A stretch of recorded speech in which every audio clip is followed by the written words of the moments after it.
bustling and animate societies of the world today are ironically and often compared to and illustrated through zombie movies. As though eating, breathing, and conceding our way through daily tasks and routines are carried out by lifeless bodily structures, animated flesh lacking consciousness, exhibiting a zombie state. The exterior appears alive, yet is dead inside, empty and insatiable. Is it merely a coincidence that we have been entertained by a string of zombie flicks and series for the past several years? Or could it all be part of a type of zeitgeist, a dark ethos with built-in principles that projects a certain human nature onto the world, an indirect message of the state of humanity, possibly a type of pathogen, a transmitted disease of the self, one's spirit or soul, causing an epidemic within humankind, a zombie apocalypse?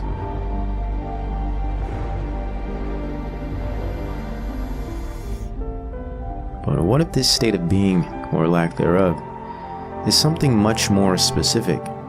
Something that doesn't just eat away at the flesh, mutating one's appearance, but eats away at one's soul, not merely disconnecting them from life, but from God.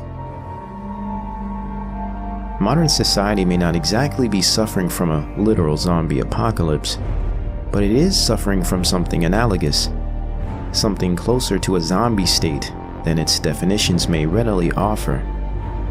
This is the narcissist apocalypse.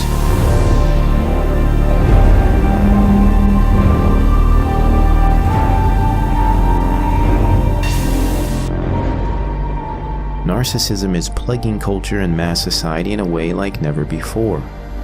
Similar to the zombie, it exists, feeds, and destroys aimlessly, for no logical reason outside of an instinctual driving force that seeks to gratify itself and itself only. It has become more than a trend or behavioral extreme. It is now a general fashion statement, a philosophy to life and living.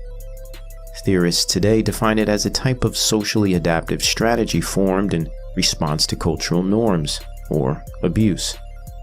Moreover, narcissism has become a cultural pathology, the routine of a fake life, promoting a false self, a plastic and artificial world of redundant superficiality. Indeed, it can be found, recognized, and demonstrated in many facets of our society today. But for this specific installment, we will be focusing on a distinct subgroup, a diseased set of specimens infected by a deadly culture-borne pathogen of self-aggrandizement. Here we will assess, observe, and exemplify this current phenomenon. And let us delve into the process of the contemporary thought is narcissism, male thought or female thought. The narcissistic disposition remains a constant. First, let us properly define the narcissistic personality. Narcissism is generally described by a specific set of enduring and habitual behaviors, starting with a pervasive pattern of grandiosity and fantasy or behavior, pathological dishonesty and embellishment, a need for admiration, and a lack of empathy or regard for others. The grandiosity is demonstrated by an exaggerated and inflated sense of self-importance, believes that he or she is special and unique and can only be understood by or should associate with other special or high-status people. High status is usually defined by attractiveness, power, some coveted subjective quality, or wealth. They have a sense of entitlement or superiority and require excessive admiration and attention from others to regulate a fluctuating sense of self-worth. They are often, though it is usually concealed, deeply envious of others, ultimately dissatisfied with themselves, and believe that others are envious of them. And lastly, the narcissistic personality type is extremely shallow and lacks any true depth. This type shows an air of arrogance and superficiality, with haughty behaviors and attitudes. It should be no surprise to the viewer that this criterion sounds like a brisk skip through the tulips of 2019 American culture. Hence the commentary on the significance of a narcissistic apocalypse. For the sake of this installment, we will have to approach narcissism with a more focused and laser beam view, since it is such a massive and multifaceted disease, and the subject group of topic is unique unto itself. We will only have time to address a certain type of narcissism, and that is somatic narcissism.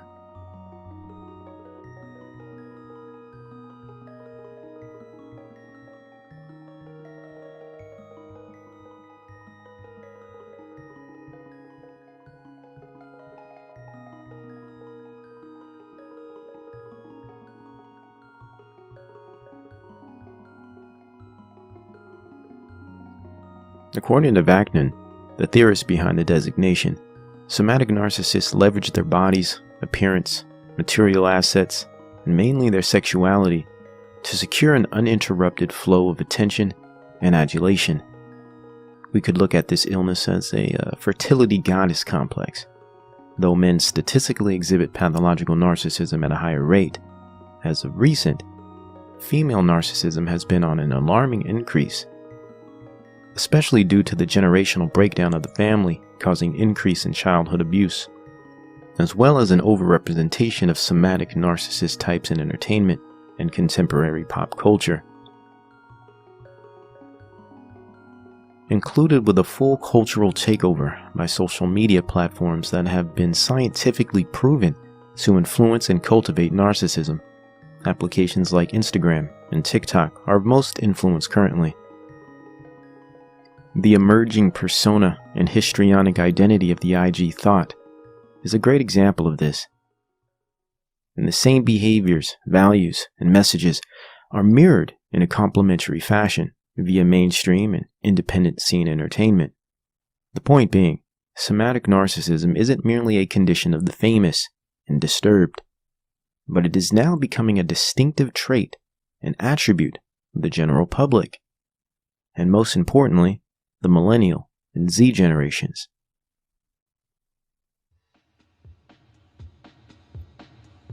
What are the typical features of somatic narcissism? Though there is much overlap between men and women in expression of behavior traits, women seem to present more of a hypersexualized and seductive set of behaviors. More of what we would call histrionic traits seem to be present within somatic female thoughts. Histrionic behavior, borrowed from the traits of histrionic personality disorder, a subset of cluster B narcissistic patterns, is mainly described by an obsessive need of attention, positive or negative, with a preoccupation with the need to be the center of attention, coupled with exaggerated affect or inauthentic emotionality and dramatic behavior, followed by a very seductive, sexualized, overall nature. The attention and status achieved through sexual seduction is the oxygen that the histrionic breathes. Though histrionics can display themselves in unique ways, they often boil down to either introvert or extroverted presentations. A good example here would be the difference between Ariana Grande and Miley Cyrus. Both, through their public displays, appear to demonstrate textbook examples of histrionic somatic narcissistic features, but both exhibit rather opposing styles of histrionic presentation. We will go into how these types of behaviors develop, but for this presentation we will focus on pointing out signs, symbols, and cultural significance within somatic narcissism. Somatic narcissists in pop culture entertainment typically display behaviors of a sex addict or the histrionic. One important point to make here is that sex addiction is always synonymous with narcissism. This goes with porn addiction and masturbatory fixations as well. These are all different signifiers of narcissistic illness. Though we also must mention that not all narcissists are sex addicts or porn addicts, but all sex addicts and porn addicts are inherently narcissistic. We will also eventually be going into the development of these toxic preoccupations as well, But let us continue. A glaring component of somatic narcissism is the obsession and distorted identification with one's body, properly termed dysmorphia. All narcissists suffer from dysmorphia to degrees, yet the somatic variety suffers in the most debilitating way. The current thought and processes thereof are imbued with identity and bodily dissatisfaction and confusion, or some level of body shape obsession. Most importantly, the body is always used to sexually seduce, sometimes in subtle ways, and in others overtly. But the body and appearance is always utilized and accentuated to garner attention or praise, envy, or lust. It becomes a source for and a gauge to determine self-value. Since the thought process is void of a complete and stable sense of self, a lack of depth, substance, and character, they resort to a base-level form of consciousness and identification. She becomes an object and objectifies herself in order to create a self, an image to provide some sense of meaning or purpose. The postmodern era thought of today is a somatoform, or a woman with warped body issues and a low sense of self-worth. Usually exaggerated, promoted, and accentuated for praise, the somatic narcissist hates their body, as they do themselves, and they leverage it like a tool to secure a false and sexualized sense of self-identity. Evidence for this idea is their exaggerated and distorted display of bodily proportions. They aim to advertise themselves as a caricature and not a natural human being. Similar to a bulimic, a sufferer of anorexia, or the gear obsession of bodybuilding gym bros, the perfect body-fixated somatic narcissist is incapable of rationally perceiving the true state of their own bodies. In their eyes, it is always flawed and deviates from their twisted sense of perfection or cultural standard. Hence their obsessive motivation to enhance it, poke it, and fill it with substances, or purge, defile, and pervert their form until it appears to fit within the demented vision they faithfully nurse in their minds. What's worse is the trends that follow.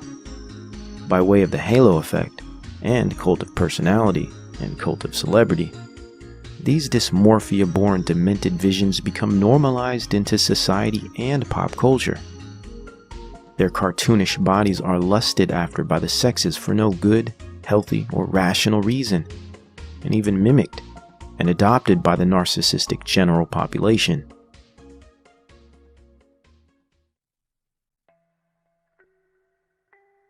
Instagram has proven to maintain itself as the haven for mentally ill narcissistic somatoforms, offering up the perfect flesh marketplace for dopamine orgasms, a slot machine that doles out attention instead of coinage, a battleground for the false self, as we observe the thought process.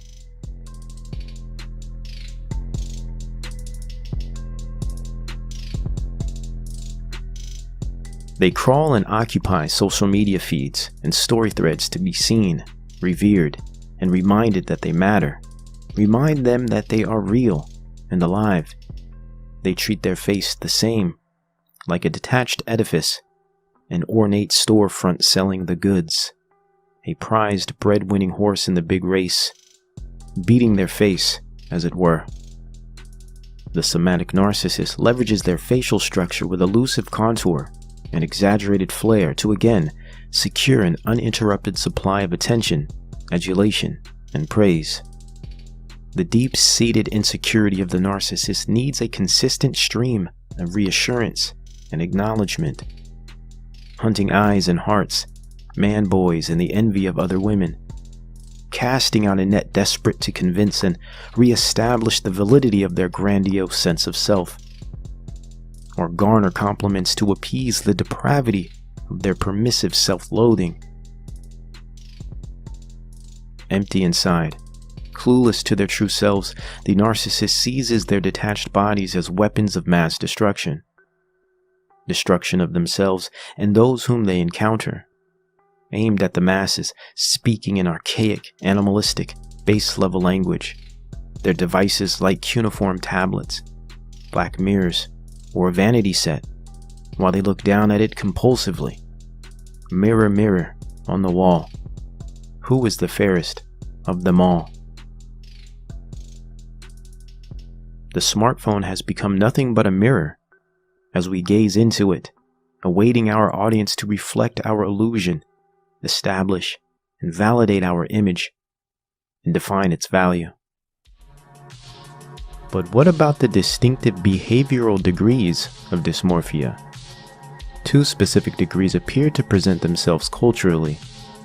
The first degree, one in which we see very typically on, say, Instagram, Snapchat, and the like, general superficial society, can be understood as the exhibitionist degree of dysmorphia, mainly detected by consistent levels of low self-esteem, chronic depression and anxiety, substance abuse, and addictive personality traits, as well as high levels of figure obsession, extreme fluctuation in looks and appearance.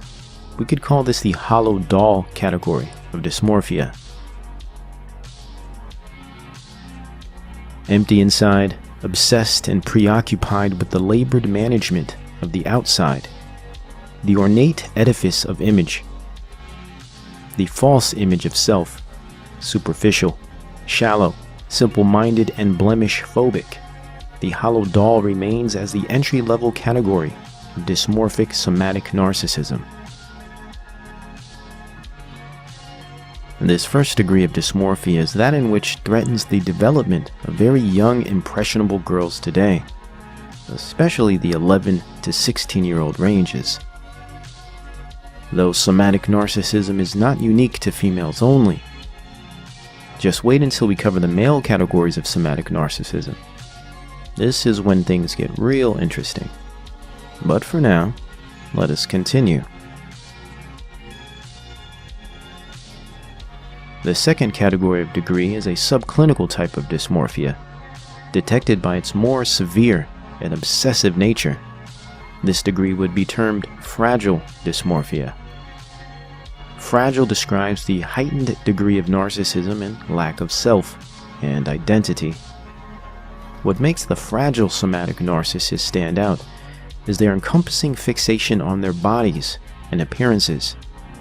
So obsessive that in this degree we find the presence of not merely accentuation, as in the exhibitionist, but even augmentation and exaggerated enhancements. For instance, boob jobs, nose jobs, facelifts, butt shots, and excessive tattooing are all clear signs of fragile somatic narcissism.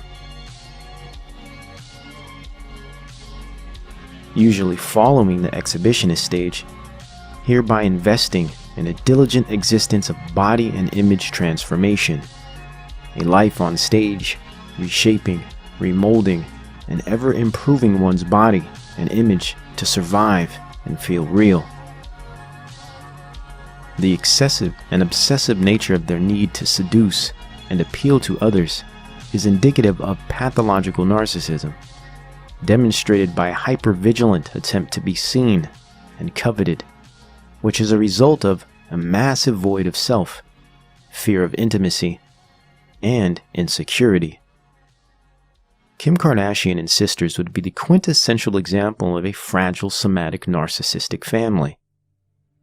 In fact, we are experiencing something called the Kardashian effect, whereby the somatic narcissistic dysfunction of an individual has been proselytized, monetized, and normalized into the greater part of society, such that this illness and sense of malignant self-regard has become cultural and ubiquitous, especially within the Generation Z and millennial populations.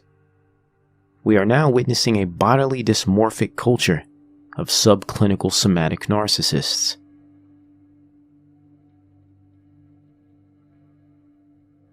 The Kardashian effect is demonstrated not only by its proselytizing fans and followers in the civilian world, but also through the factory-like production of dysmorphic clones in the entertainment world. For example, and likely the most influential Kardashian effect result to date, is Nicki Minaj, arguably the best example of the histrionic somatic narcissist we have at the moment. Minaj has seemed to apply a ruffian, primeval aspect to her narcissistic image. Jezebelian, one in which Kardashian does not seem to exhibit as such. This aspect is that of the more masculine narcissistic type, domineering and aggressive image. Here we discover the bad when the woman's nature becomes inverted. Ladies aim to think and behave as psychopathic and toxic male sex addicts. We can consider the term bad, for instance, bad entailing immoral and deviant, antisocial even, yet contingent on the presence of the word entailing the spirit of a degenerate dog, lowly hound, mongrel, a mutt whore off the leash, in heat. Unfortunately, by way of Minaj and many others, male and female, the hip-hop industry has become a mass meme, a degenerate gene that seems to have spread psycho-spiritual illness throughout society in less than a few decades.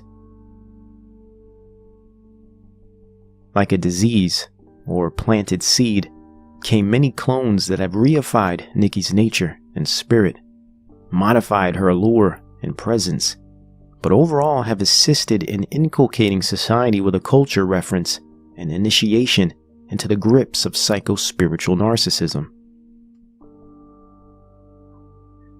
Cardi B, Iggy Azalea, Amber Rose, Black China are some typical examples. And for a more recent set of clones, we find contemporary histrionic thoughts like Doja Cat, Sweetie, City Girls, and of course, Megan Thee Stallion. Dysmorphic somatic narcissism has been demonstrated within our culturally consistent wave of dysfunctional entertainers since possibly Madonna or Lil' Kim. And even prior, say Marilyn Monroe, Betty Page, Bridget Bardot, Josephine Baker, Mae West, Jean Harlow, and of course, Pam Grier. The list is long and varies figure to figure, yet the dysfunctions, possessions, and preoccupations are cyclical, and all the same.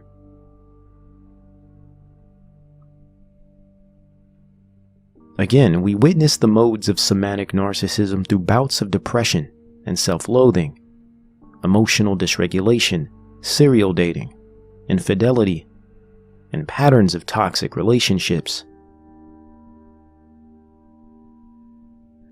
Fluctuating feelings of self-worth and image, the often histrionic, and even sometimes borderline, as with Lindsay Lohan, but always narcissistic. The somatic narcissist uses their sexuality, bodies, and image to seduce the world into loving them, supplying them provision, fame, power, and worldly comforts. Leveraging their appearances and sexual prowess and allure to secure an uninterrupted flow of attention and adulation.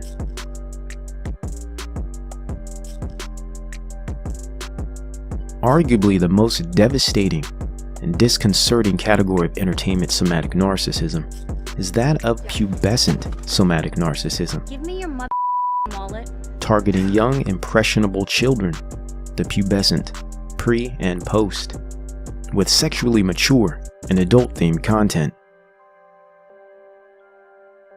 Today, we find a plethora of histrionic-type somatic narcissist artists that single-handedly shape and mold the next generations of young girls into their image. Bite-sized fertility goddesses posing as idols for the impressionable masses. As we mentioned earlier, Miley Cyrus and Ariana Grande currently occupy the most influential positions. But there are many other counterfeits and clones that have emerged from the damp and darkened woodworks. Somatic narcissism defines the character of modern female pop art and entertainment today. Dazed and confused, used and reused, addicts and erratic, the industry admits, regurgitates, pumps out, and supplies tragic acts like Lana Del Rey, Bella Thorne, Noah Cyrus, Halsey, Demi Lovato, Kylie Jenner, Katy Perry, Blackpink, Little Mix, and even some of the less sexualized, eclectic, and more cerebral type, also known as covert narcissists. These types tend to be more clever, show more depth, and more insight. One will stumble upon acts like Billie Eilish, Melanie Martinez, Kehlani, and Janelle Monáe, to name a few. Yet the clones continue. Regardless of how you slice it, our industries are crawling with the same type of malignant narcissistic spirit. The same type of degenerate gene that is generationally replicated, yet mutates into more sophisticated and distorted forms. For a historical view, the pubescent somatic narcissist entertainer seems to find its origin in acts such as Britney Spears, an updated and sexualized Debbie Gibson turned Lolita. Narcissism as a psycho-spiritual disease is not something new or emergent. It is ancient and an innate feature of human experience. Philosophically, or theologically, some would even compare it to the nature and disposition of an evil or devil-like character, namely Satan, given its connection to self-worship, harmful intent, and deception. We must also mention that narcissism, albeit pervasive in one's personality and culturally ubiquitous, finds its behavioral origins in a multitude of areas. It is not merely born in a vacuum, or simply induced through a hypnotic tune or hallucinogenic party drug. Though these things can perpetuate predisposed narcissistic features, they do not pose as points of origin. Though narcissism is generally described as a developed response to childhood abuse, there is a genetic component of heritability that must be considered. Though scientific literature describes narcissistic traits as 20 to 54% genetically inherited, we can assess a specific study for reference. According to the Torgerson study of 2008 at the University of Oslo, 24% of narcissistic personality disorder traits were estimated to be inherited within the subject group. We must address the heritability of narcissism to counterbalance its developed capacity by way of abuse, as well as its learned capacities by way of culture. But when taking all in account, studies, history, and culture has demonstrated that, objectively, sustained abuse within childhood is the predominating factor behind narcissistic behavioral expression. Interestingly, and as a correlate, a great majority of somatoform celebs and entertainers come from broken homes and abusive childhoods, and suffer from many different types of addictions and drug abuse. With that being said, it would follow that those in the general population that are easily influenced by these artists and go as far to adopt and embody such behaviors very likely have a shared family and childhood past. Though the most one can do at this point is speculate on these ideas, the scientific literature, mental illness report rates, and our cultural debasement as an example seem to provide plenty of evidence to suggest these observations are accurate and affirmative. Possibly the epidemic and apocalypse we are undergoing is not regarding the death or undeath of one's body and mind, as in the state of a zombie. Better, we appear to be undergoing an epidemic of the self, the death of an authentic self, causing a disconnect from God, truth, and meaning, purpose. An existential dilemma of nihilism and hedonism, whereby the narcissist thrives most. A neoliberal dystopia, prideful, entitled, and exploitative, leaving a mass of bloated avatars jousting for attention and power, whilst utilizing sexuality, their bodies, money, and delusion as a weapon, as their god. So a general example, these characteristics are typical of cluster B behavior, so mainly histrionic, narcissistic, borderline presentations.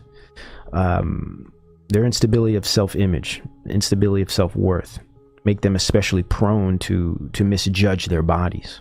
Okay, so this is why we see them so preoccupied and obsessed with their appearance, because their self-worth, their self-image is unstable, so they're prone to constantly judging themselves, sometimes positively, like they may think they look good when they really look horrible, or negatively, they may look fine. They might look absolutely fine and they think they're ugly. They think they're fat, but they look totally okay. They look healthy, right? But to them, they're just like, no, something's wrong with me. So this is this whole idea that somatics suffer. It's always about the body, right? It's always about something's wrong with my appearance. Something's wrong with my shape. A general example is the somatic presumes themselves to be sexually irresistible. Here we're more speaking towards the histrionic type, the hypersexualized, like Kim Kardashian, right? A person that puts out sex tapes, you know, a person that has a long history of serial dating, a person that is literally a type of cultural prostitute. Great example of a somatic type. Not to mention she does the plastic surgery, she has all the body dysmorphia. It's really, really perfect example. But yeah, sexually irresistible, exuding sexuality, right? Statuesque in shape, right? Godlike in appearance, chiseled. Okay, you use that term. Oh, I want to be chiseled. This idea of chiseled or Coke body shape. These are all like ideals that kind of sets the tone for the somatic narcissist. Chiseled, Coke body shape, etc. This idea of Greek god, right? It's often referenced, the body of a Greek god, right? These are all different forms of somatic narcissistic perspectives. And people who are preoccupied, this is a good way to look at these things. Now, of course, anyone preoccupied with this stuff, they're not Christians. Okay, let's just get that straight, right? People who are just totally focused on all of these things, they're not Christians to begin with, even if they claim that they are. Okay, because this is flesh consciousness we're talking about here. All of this stuff is flesh consciousness. Right? It has nothing to do with the truth. It has nothing to do with the Most High God. It has nothing to do with Christ. It's all about achieving your own satisfaction, your obsession, your preoccupation with flesh. Anybody that's into this, anybody that's obsessed with being chiseled and Coke body or is constantly referencing these things, or is only attracted to certain types, or has some rubric for what beauty is. These are all different representations of somatic narcissism. Very easy to see. They dedicate immense time and effort and money, mind you. Okay, these people put a lot of money into this stuff. Okay, time, effort, money in altering their bodies just for the achievement of attention.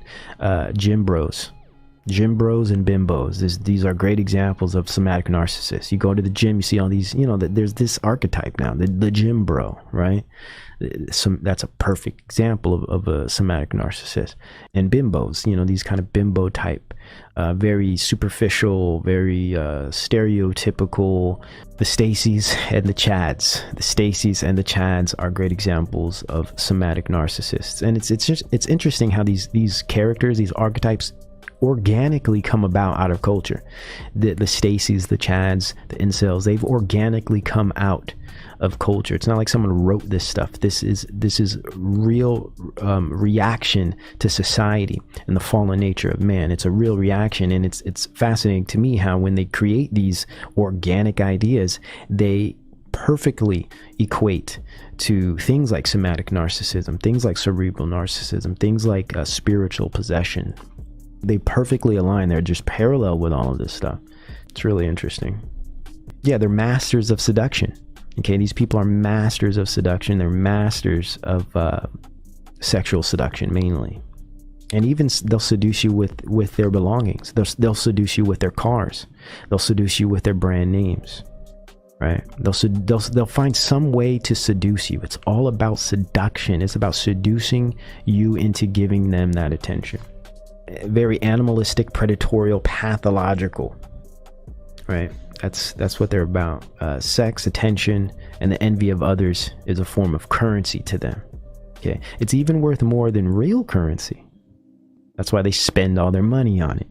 Money's nothing to them. They want the attention. They want the effect. They want the reaction. They want to see you walking with that $5,000 bag or that, you know, those exclusive Gucci shoes or whatever, right? They want to feed on that. They want to make you envious. See, the narcissist wants to make you jealous. The narcissist thrives on you envying them because they hate themselves.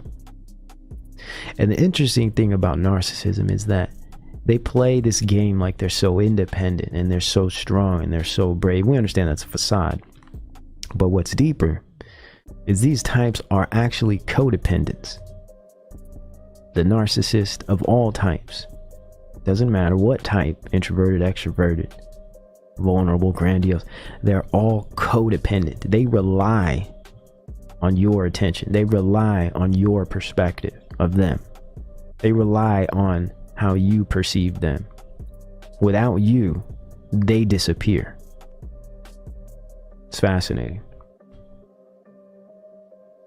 They're compulsive consumers of compliments, of praise, and of attention. Cars, clothing, lavish, party life, luxury, lifestyles of the rich and famous. I mean, do you guys remember this show? I mean, it really popularized the idea of being rich and famous and being cool, and everyone wants to be like you. And then you add in the beauty. Really, really interesting how they were pushing this kind of stuff long time ago. It breeds the ideals, it breeds the worldview into the rest of society. So that's what's dangerous about promoting narcissism, is some people are predisposed to narcissistic behaviors based on their upbringing. A great majority of people are, to some degree, predisposed to some of these behaviors. Now, when they're brought up in a culture that just embodies all of these behaviors, promotes all of this stuff, they're susceptible to it and they fall into it, and they become stuck in the flesh, depressed, anxious, suicidal ideation, all of these things, right?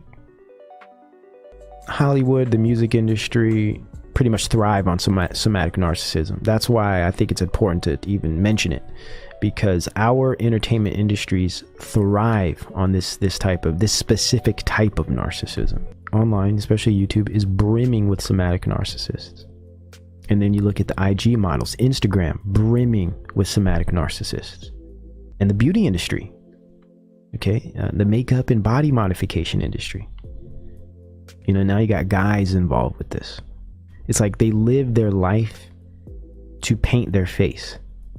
It's such a massive industry, and all they do is paint their face, and they try to make themselves look different by contour. There's this whole contour movement where all these girls, they're just so obsessed with like changing their shape of features and manipulating your perception of their features by putting makeup in certain ways that makes them appear in their eyes, or basically to their standard, more beautiful, right? And of course, I know they're trying to appeal to symmetry. I get it. There is this real component of form called symmetry, and the more symmetric a face is, the more attractive it appears. I understand the science of it, but it becomes narcissistic when practicing this type of face painting becomes basically your identity.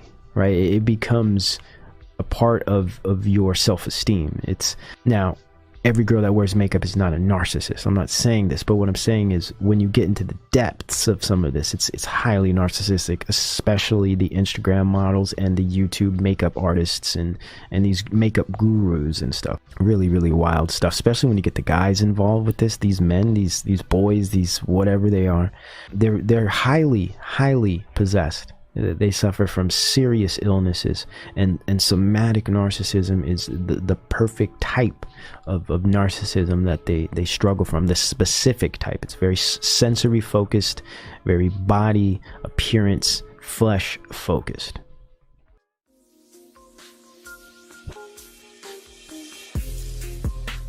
If a man's art is a reflection of his being, the example for that which comprises his mind, his fears, his passions, or his unique gifts to the world, and this art becomes an art form, a metaform that contains the power to shape and reform the collective the man partakes in, how then can we rightfully divide the man from this art, an art form from society?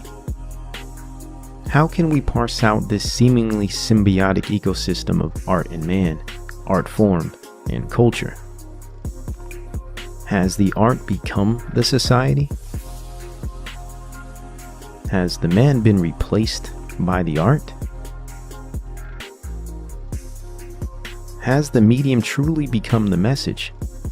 Has life and society become but an art form reflected, a systematic shuffling of curated images, no longer an authentic existence with direction and meaning, but a spectacle, a free-form social relation among people mediated by images? If so, who is this man? And from which realm have these images and this art bloomed? Art, like any other particular within this world, can be a cure or a curse, a weapon for good, a weapon for evil. Given this, one should always assess the creator, the craftsman, and his message, his foundation of most importance, because his base stabilizes that which he builds. If art form has become the house we now live in, let us be sure its foundation is secure and whole. But what we also discover is that the wickedness of man is great in the earth, and every imagination of the thoughts of his heart is only depraved continually. Is this the same man behind this said art form?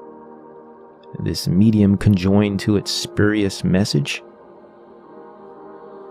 Should we not be weary of such a possibility? Is there not cause for concern? Has this art form finally presented the alchemic marriage, the non-binary fusion of above and below, the Dionysian bathhouse of baptism? Has Tatiana and Thotimus re-established the pantheon of this world and rejuvenated the loins of its proles? What say you, Thotimus? And what role do you play? What's fascinating about postmodern pop culture today is its unbridled ignorance and naive sense of even its most tacit and obvious representations. Thought culture, for instance, or the consensus on slang terminology, its meanings and taxonomy, and all the patterned behavioral archetypes that follow.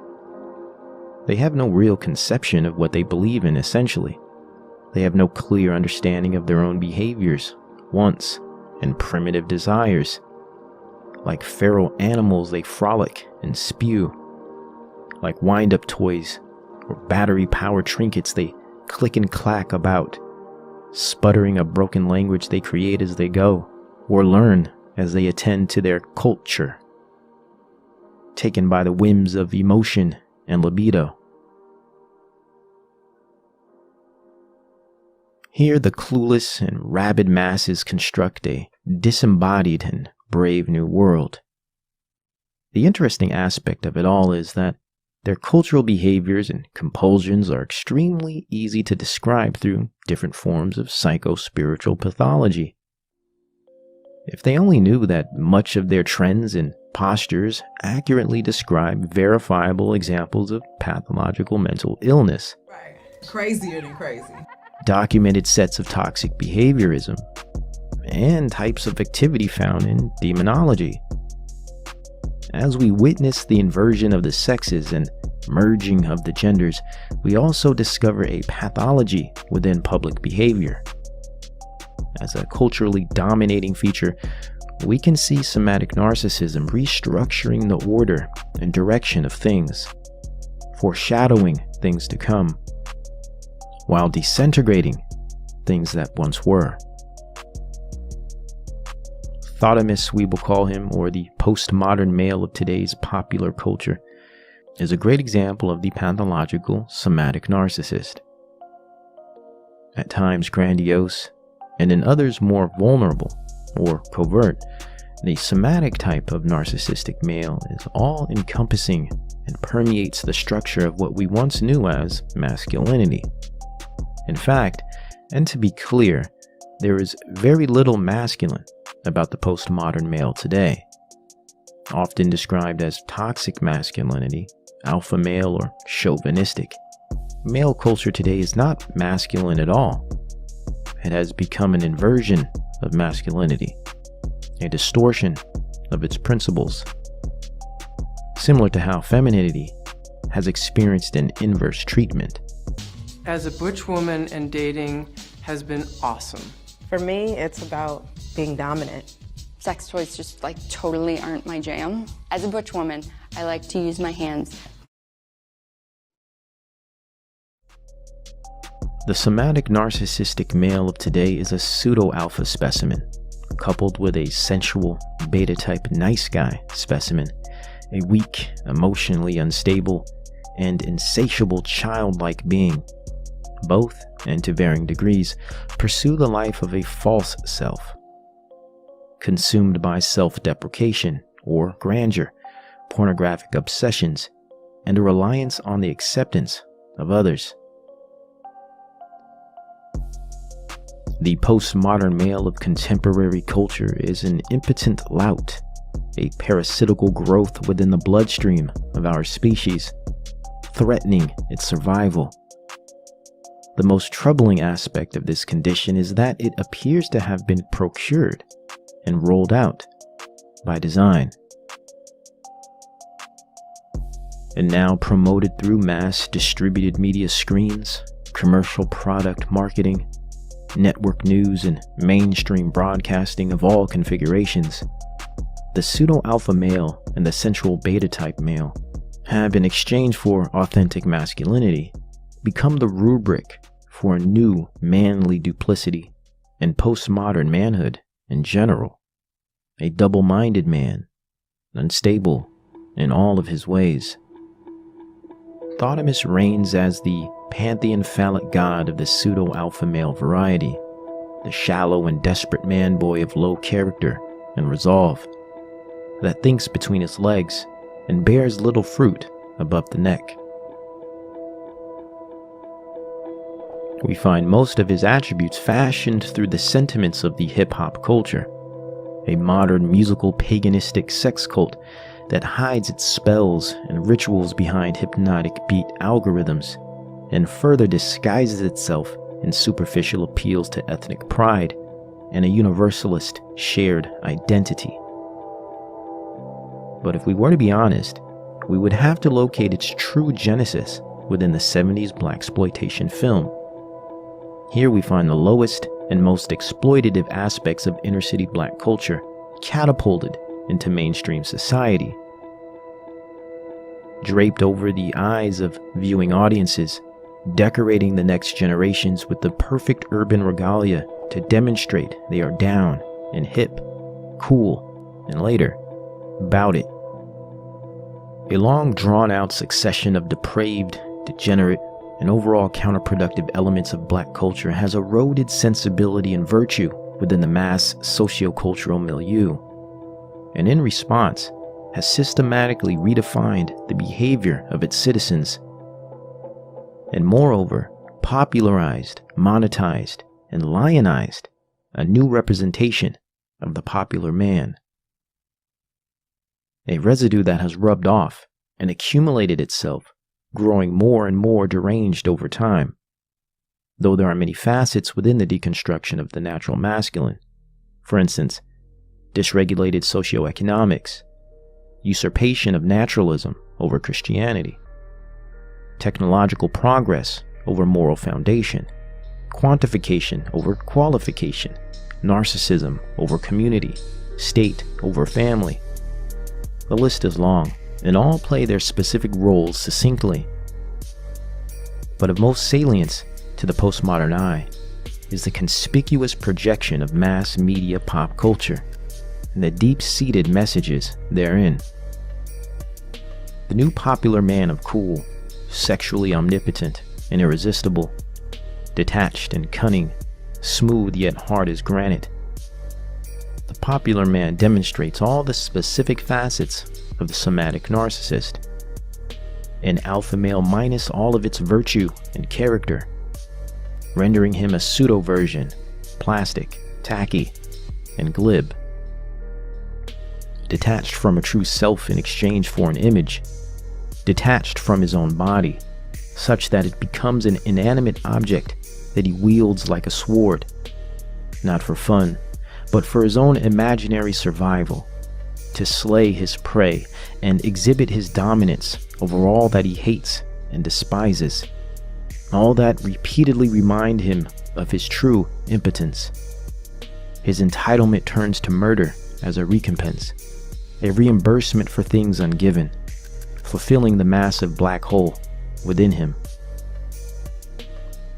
Thotimus is a fiend of the libido, a slave to it. He is an autoerotic sex addict. In lieu of a body to manipulate, his libidinous drive seeks an outlet, anxiety relief. So he turns to pornographic imagery and manual self-gratification.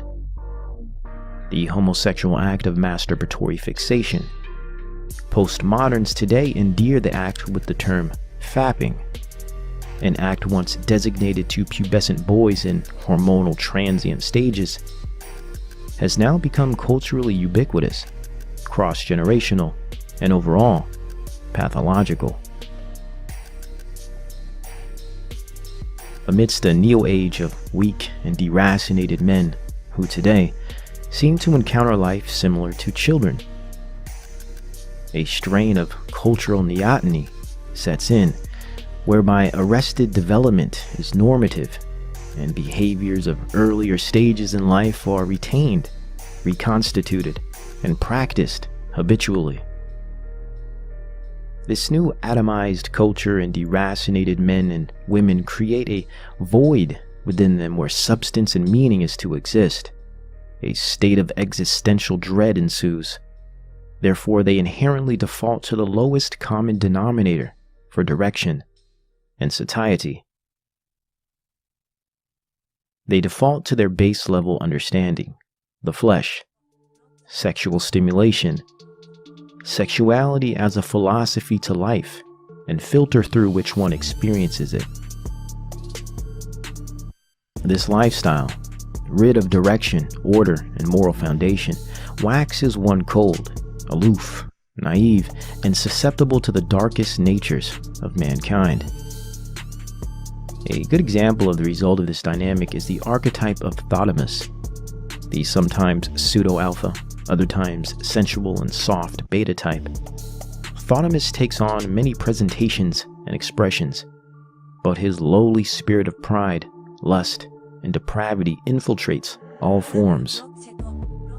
He resembles the behavior of a vampire, surviving on the lifeblood of others, yet never truly resuscitates his own deadness, merely feeding for the sake of feeding, yet never feeling satisfied. He objectifies himself in the same way he objectifies others. He aims to be the object of desire to his audience. That very audience becomes an object as well. People become interchangeable mirrors, discarded when they give the wrong reflection, and idolized when they reciprocate admiration and perfection. To Thotimus, people are sources of narcissistic supply. props on the set of his grandiose feature presentation. He is the writer, director, and lead role, the auteur. All the world is a stage, and the cheers, sneers, and lights breathe in him life. As people become objects, their quantification becomes crucial. The more the merrier, the less the more depressed. Hereby existence becomes a numbers game. Likes, followers, bed notches, and hopscotch dating options. Existence becomes a competition. One-upmanship supplies him points and therefore purpose. He is being seen. His life depends on it. Existence becomes the sole pursuit of being noticed and coveted. The spectacle of the self. A cheater, a liar, a thief in the night that revels in the despair and misfortune of others. Puffed up and godlike, he aims for henosis, a union with divinity. Through theurgy, he achieves a false sense of godhood. Theurgy being his craft, his ritual, the art form. How about some early examples of the thoughtomist archetype in popular culture?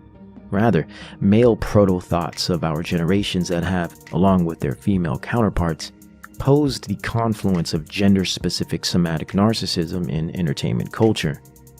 Further, imposing a new libidinal image of man and woman, allure over substance, sensual influence through seduction, manipulation, and promotion of image replaced that which was once expected and appreciated in the character of man and woman. Several influential and classic alpha-type examples of thoughtomists would be James Dean, Elvis Presley, Paul Newman, Sesu Hayakawa, Melvin Van Peebles, Shaft and Dolomite, Richard Gere, Burt Reynolds and Tom Selleck, Fabio, and Antonio Banderas. Examples of more beta-type male thoughts would be Rudolph Valentino, Rob Lowe, and Johnny Depp, to name a few. But the male thought of today seems to be much more influenced by the music industry than Hollywood. Though they both play a part, currently young men today seem to demonstrate a postmodern hip-hop induced variety of male degeneracy.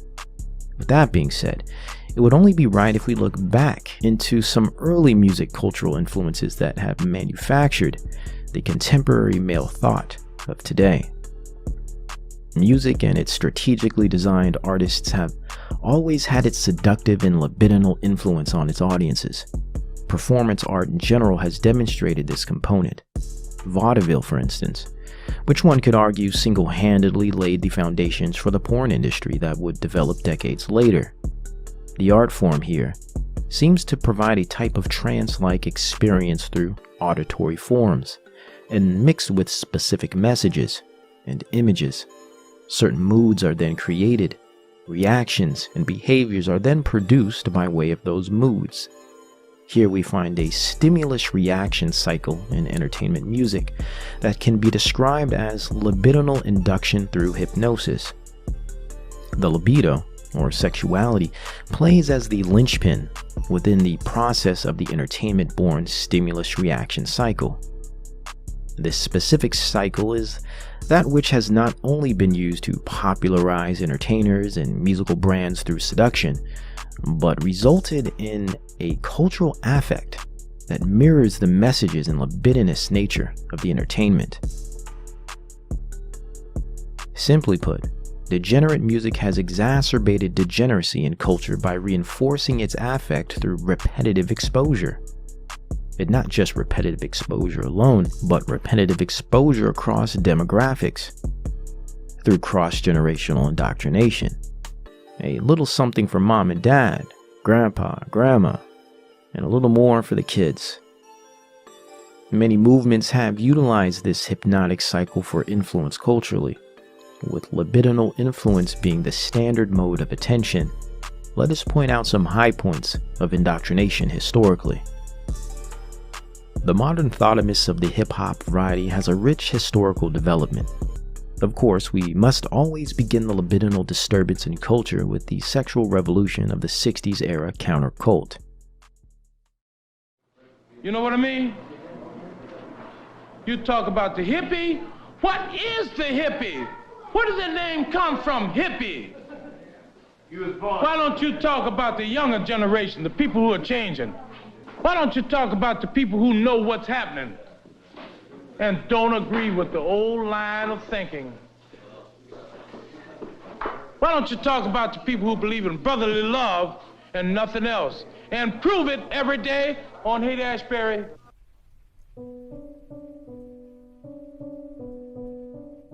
Here, the confluence of sexual and value promiscuity, drug abuse, unbridled pursuits of pleasure, and passive leisure uprooted all semblance and order within humanity, kicking off a greater path of deconstruction and derailment of human existence on Earth. Starting with attacking the libido, human direction and human potential was seized rather easily and placed on a track of a single mode. An obsession and preoccupation with sexual stimulation of the loins and drug-induced activity within the brain replaced all of which comprised God's creation. A new aimless direction, a new intangible purpose. The Jezebelian spirit of Thotiana and Ahabian or Dionysian spirit of Thotimus was thoroughly rampant throughout the earth.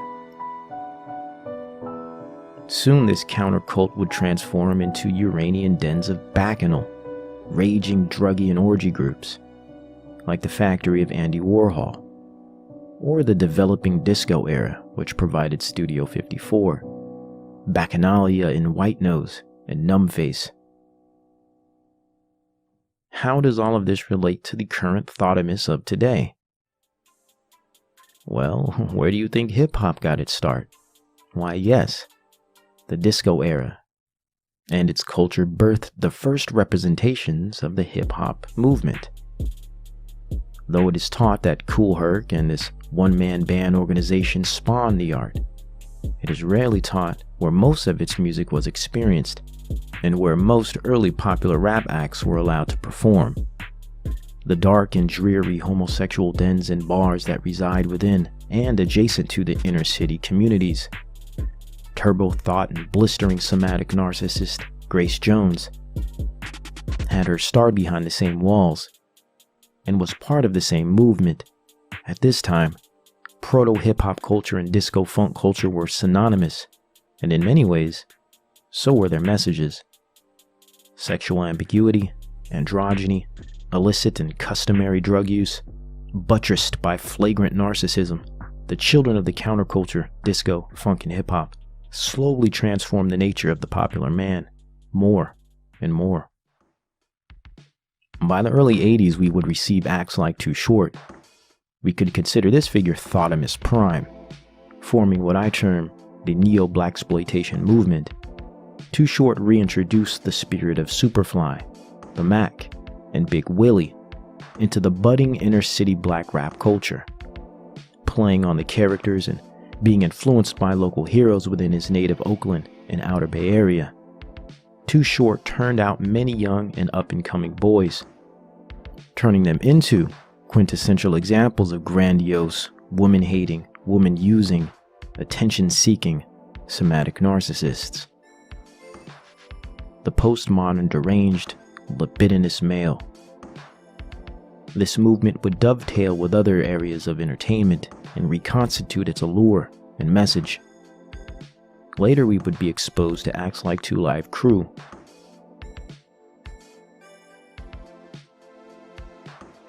Naughty by Nature,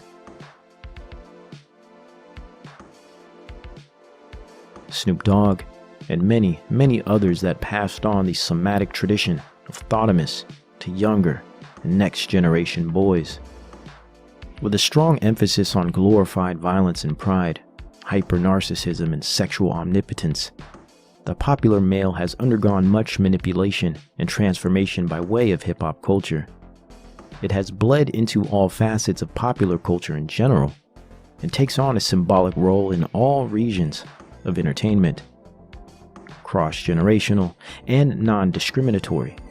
Hip-hop culture has demonstrated itself to be a mass meme, an egregore of degenerate measure, lurking, feeding, transmuting, and distorting culture from a position of now omnipresence. Hence the debilitation of the modern man to postmodern man, masculine male to feminized man-child, sex-obsessed, drug-addicted, bird-brained proletariat. The simple question may come down to, generally speaking then, what is a thought? Let's first start by taking the general population consensus. According to the Urban Dictionary, thought means a hoe or a harlot. To flesh this out further, we can refer to its Chicago origins, where we discover in fact that the word thought, T-H-O-T, is an acronym standing for that hoe out there or that hoe over there. Remains as a phrase that comprises the means of categorization for a less than respectable woman, a lady of the night, or a maiden loose in the pants and moral capacity, a female that is defined by and understood through her pathological behaviors that are solely of a sexual nature. A lady, woman, or girl preceded by, preoccupied, and obsessed with her experience, sensation, and utilization of her genitals in relation to self and others. Very little depth, character, integrity, nor virtue are discovered in the general thought archetype. Though we have discovered this archetype has been defined as exclusive to the female, it would be wrong and inaccurate for us to accept this short-sighted definition, since it is evident that this same set of values and pathologies are found in men and expressed in similar ways. Male thoughts and female thoughts exist and are growing in number at a rapid rate. Moreover, it is not any issue of gender that we need to address here, but it is the set of values, dispositions, and behavioral pathology that underpins thoughtery in general that calls for an in-depth assessment. Included, we will attempt to address the several key factors or events that demonstrate an influential relationship to the development of thought-like behavior and thoughty lifestyles. I maintain, and as a hypothesis or held contention, that the thought archetype is but an indirect or incidental pop culturally born euphemism for subclinical somatic narcissism. Point being, the boundless depravity and feral nature of pop culture has devolved itself so that it has organically produced a definitive set of behaviors that align with a specific type of mental illness pathology, verbatim. And that pathology, I maintain, is that of somatic narcissism. Within that pathology, we find both varieties of narcissistic expression, those being based in either an introverted or extroverted temperament. Covert, also known as vulnerable narcissism for the introverted, and grandiose or overt narcissism for the extroverted. In many cases, especially those of higher severity and clinically diagnosable, one will find expressions of both covert and overt narcissism. Typically comorbid in these presentations, one will discover elements of cluster B behaviors in men and women. What is the simple point being made here? Overall, what popular culture today deems as the thought is theoretically a provincial take on something extremely sophisticated and well documented. My hypothesis is simply that the thought is merely a slang description or strictly symbolic example of the cluster B personality, and namely, a somatic narcissist. And just like this cluster B personality spectrum varies in its expression, locations, and demographics, so does the behavior set within thoughthood. All thoughts aren't the same. They all do not walk, talk, and look alike. Thoughthery is not age, race, gender, class, or orientation specific, nor is the condition permanent. Though, they speak the same language. There exists a shared libidinal disposition, a shared language rooted in the dissonance of hypervanity and esteem deficiency, self-aggrandizement or self-loathing, grounded in the preoccupation and misconception of one's core self and authentic feelings. And from the thought archetype as an example, this dissonant identity and libidinal disposition is observably demonstrated by the symptoms of somatic narcissism. If a thought is merely a hoe or a harlot, then we must extrapolate from those terms all of which they describe, and that which they describe are much more than things exclusive to the female or even to the basic act of sexual intercourse. How did that whore become a whore? How did she develop such a propensity for self-loathing and masochism? From where did she learn these behaviors, or from what have these behaviors sprung? And from whom did she ascertain her values, or lack thereof? Meaning, a whore is not just a woman, or a woman that has promiscuous sex. She is a person, a creation of God, with a history, an experience in life that has led her to her present destination and disposition. Included, a man as well plays a part as a whoremonger, a womanizer, or sexual fiend described in the archetype of Thotimus. Also a person, a creation of God, with a history, and an experience in life that has led him to his present destination and disposition. We understand the nature of narcissism within the thought, but what about its nurture? The environmental influence that plays a key role in developing the thought behavior. Is a thought as simple as pop culture attempts to describe it? A hoe? A promiscuous woman? When I got on stage, their reaction when I walked on stage and I took my top off, it was that reaction. I live for that every day. That reaction, I live for that every day.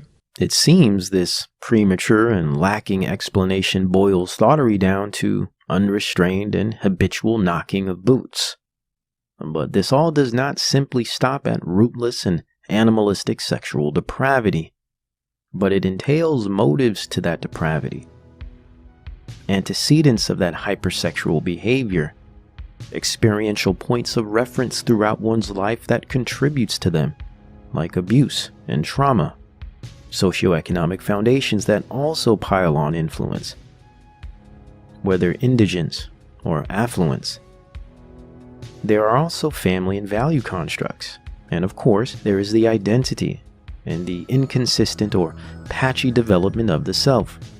All of these variables combined formulate the makeup of one given to the ways of thoughterly, the true composition of the harlot and whoremonger, the rubric to thoughthood by ways of Thotimus and Thotiana, the narcissistic personality in pop terminological form. People do not just become thoughts overnight. There appears to be a multifaceted combination of many variables and events that lead one to this condition. Many different areas seem to disrupt or break down one's ability to properly develop and understand themselves, as well as accurately perceive themselves in relation to others. Included is the disruption or breakdown of their capacity to accurately understand the world around them. These disruptive areas mainly consist of trials, experiences, and events created within our given environments. How about some examples of these events or experiences? An event would be one that relates to our immediate familial setting or dynamic of upbringing, our social group, culture, institutions and industries, and epistemology, or our collective basis for general knowledge. If events with these areas are assisting in the proliferation of normative narcissism today, and narcissism is theoretically described as a behavioral response to trauma, we then can consider these events as traumatic events. Events in which we experience that are traumatic to the point of inducing a narcissistic reaction. How so? Through a trauma that is experienced over time, reactionary pathologies are formed in response. According to the research literature, narcissism appears to be one of those natural human tendencies to protect oneself from abusive experiences. And through repetition and the systematization of these reactive tendencies, a pathology or behavioral pattern can develop. When observing the systematic exposure of these abusive experiences in society, followed by the observable narcissistic reactions to them, we can theorize, based on an observable correlation, that these events are contributing to the current condition of the public mind.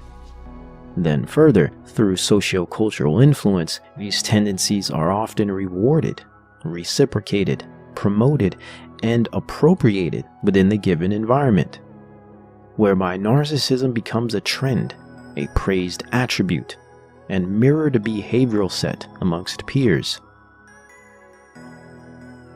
Therefore, creating and resulting in a cultural cycle of pathological narcissism, one that is observable and available for study and analysis. Let us go over several of these events and areas of social experience that seem to facilitate this culture-born condition. A key sustained traumatic event that facilitates the development of pathological narcissism is familial abuse and the influence of family dynamics, mainly forms of sexual, physical, or emotional abuse, coddling, and neglect as well. We must make the distinction between NPD and clinically disordered families from subclinical or non-diagnosable yet highly narcissistic family environments. A narcissistic family is not always led by sufferers of full-on mental disorders, hence the subclinical designation, but can readily display highly narcissistic behavior. Behaviors that transfer debilitating abuse to their children, therefore stunting their self-development and diminishing their ability to become healthy and stable adults.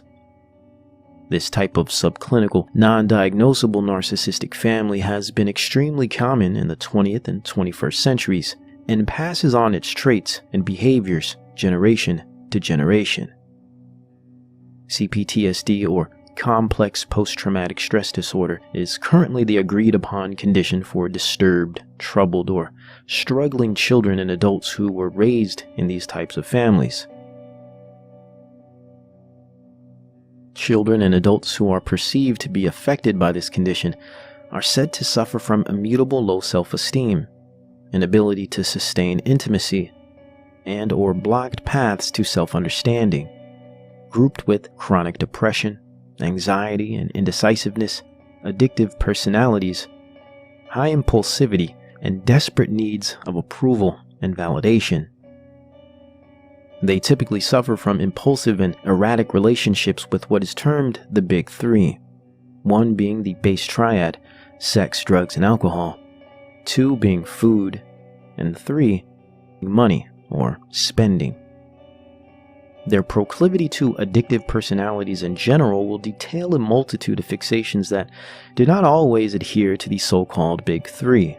For instance, fixations like video game addiction, hypochondria, and obsessive-compulsive behaviors are very common as well. So what is a non-diagnosable or subclinical narcissistic family? And what makes it stand out from diagnosable narcissistic personality disorder traits? Well, to keep this simple, we can detect the presence of a narcissistic family by specific, staunch, pervasive, and enduring traits that are present. Regardless of the presence or absence of overtly identifiable narcissistic abuse like physical or sexual, an underlying rule within the narcissistic home prevails as a standard and rubric to child rearing and family structure. This underlying, unspoken rule and enduring trait is that the needs of the parent system, or parents in general, take precedence over the needs of the children. The needs of the children are not only secondary to those of the parent, but are often seriously problematic or burdensome to the parent or parents. For instance, The emotional, financial, or social problems of the parent will take precedence over the emotional, physical, or instructional needs of the child.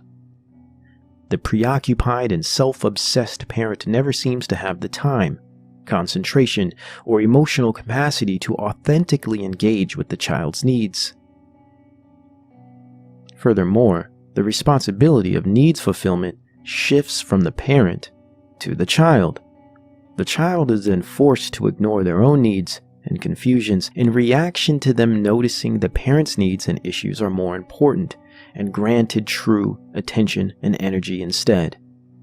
Here the child learns to play the role of the mirror or the reflection of the parent and internalizes a reactive identity opposed to a proactive one. The child's identity is rooted in an approval-based behavior and dependent on his acceptable reactions to the parent's ego needs and desires to assist the parent in maintaining a good mood, social role, or stable identity.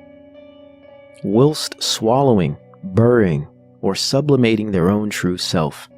From this point forward, the child is barred from developing a stable identity of their own, and develops a false sense of self as a sacrifice and ransom for the broken self of the parent.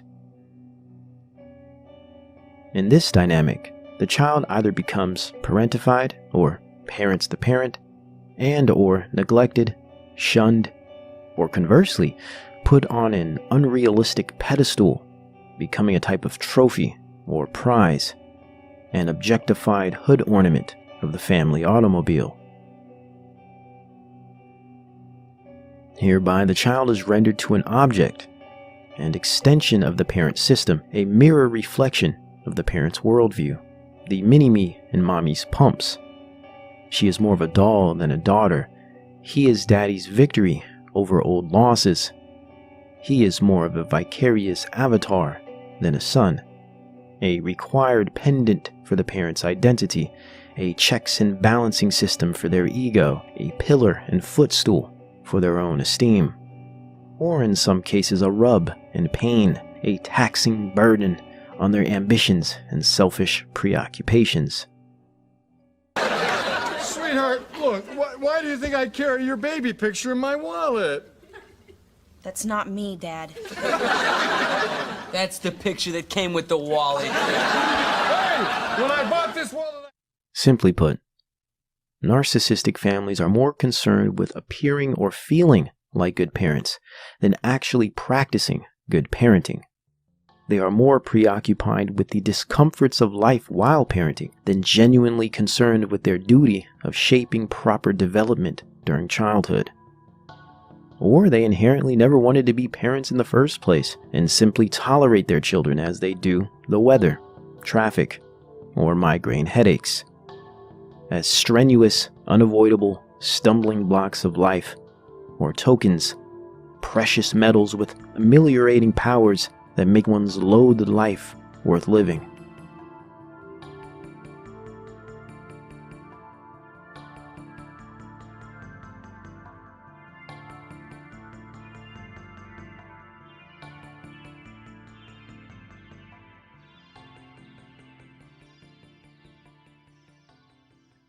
They either swallow the child or play hide and seek, pretending to be invisible. Therefore, the child grows as a reflective and reactive subparticle of the family, an all or nothing afterthought. Never a true individual with authentic personhood, but a sidekick, a project piece or frame on the wall of a vapid and superficial home. The child is then, and throughout adulthood, debilitated in any true sense of healthy development. But it is also important to mention that the formation and proliferation of narcissism is enigmatic and hard to pinpoint. For instance, abusive families produce perfectly healthy and stable children, while perfectly stable families can produce abusive and disordered children. Nature-nurture dynamics, predestined orders of God, as well as developmental interactions between varying personality types seem to provide the most accurate explanation for this perplexing arrangement. Just because one has been raised in an abusive family does not guarantee that one will develop such disruptive psycho-spiritual conditions. Nor does stable and consistent family life promise stable and consistent adulthood.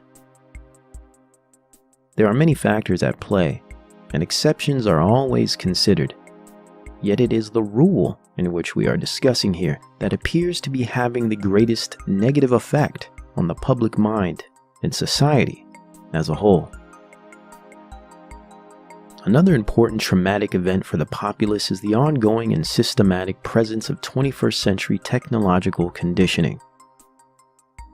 Corporate state interest funding and globalist fashioned oligarchy form a structural technopoly, a digital gated system that shapes behavior and modifies the public domain en route to meet technopolic needs via software, resulting in austerity, collective utilitarianism, scientism, and humanism, infoglut, and dopamine marketing, accompanied by neoliberal groupthink and alternative lifestyles, and buttressed by consumer-based living. Society, mankind, and the earth is mechanized and atomized, deracinated, and uprooted. Examples of this technopoly framework is discovered through the likes of intrusive and conditioning-based smart technology, social and economic AI management systems, and algorithmic societal maintenance and industry management. Here we discover an event that, similar to how the narcissistic family renders the child to an object, technocratic narcissism renders the human being to a piece of software, quantifiable numbers and symbols. Here we get the idea of Schaeffer's concept of the particulars, or Ellul's concept of the means, where man no longer knows his ends and becomes the means for which have no direction, an object or means for the fantastical and dystopian ends of the state. Man becomes a food, a cog, a parasitic flesh bag of cells only interested in feeding, empty and lost, blind and aimless. All for them from here, the proles and eaters. All that is left is desire, novelty, leisure, and time.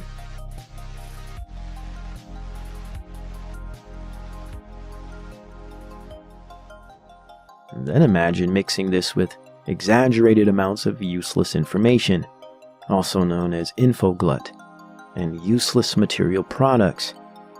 Endless opportunities to escape into fantasy worlds, simulations, nihilistic virtual communities, and avatar saloons.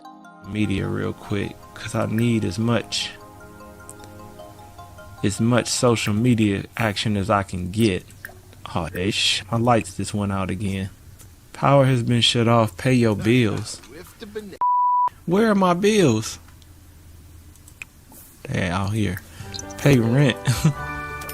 There we go. Rent only $4.50. That's not even that bad. Whereby the destruction of natural human engagement ensues. Relationships become business transactions. Getting to know one another becomes a shallow game of show and tell. Love becomes but a mystification, a religious ritual of you show me yours and I'll show you mine, until I am bored. As we spin the bottle on Tinder and cancel plans for dinner, we slowly become less human and begin to resemble the rote functioning of the devices we carry in our pockets. Tending to our vices and compulsions, changing the images of man as our endless feeds supersede our deepest needs. A society that no longer reads, but can bleed bandwidth and type for hours a day with only their thumbs. Imagine a world where all of this exists, in concert, in ballroom dance attire, taking to the wind in full spin and embrace. Well, you get the prelude to the year 2020, the perfect environment for the dehumanization of God's glorious creation.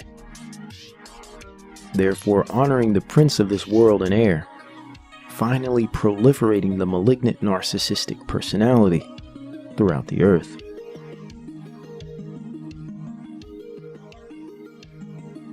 Next on the list of events is the power of industry and entertainment's cognitive manipulation, signified through the music industry, network news, Hollywood, and corporate-funded online media.